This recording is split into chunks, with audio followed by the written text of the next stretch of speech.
Amma assalomu alaykum. Qalaysiz? Yaxshi keldingizmi? Va alaykum assalom. Nega o'ylayib turibsan? Olmamni qo'limdan olib ketdi.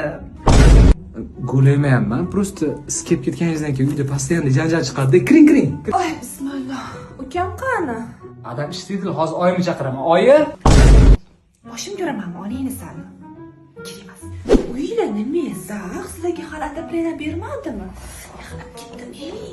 Yo'q, suv emas, men hozir shunda choy damlab kelay.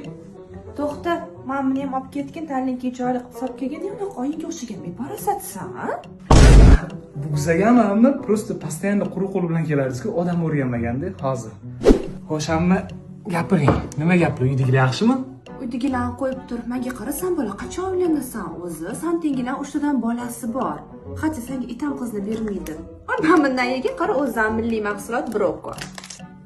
Yo'q, keyin amma qarang, meni uylantirmoqchisiz, lekin uyingiz o'g'lingiz ham 40 ga qarab ketyaptilar. Qachon uylanadi? O'shadek 40 ga kiryapti, 40 yillar payti. Ana endi uylantiraman.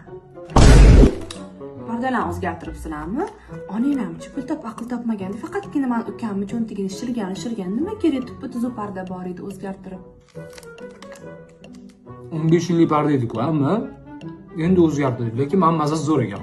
Ammi bironta yomon narsa olib kelganmi o'zi? Mayli, salel bo'lmaysanlar. Menga qara, olib kelgan 3 korobka brokodan 2 korobkasini qaytarib bergin. Men ukamga quruq qo'l bilan ketmayman, to'g'rimi? Tavba qildim, amma mana xohlasangiz hammasini olib keta qoling.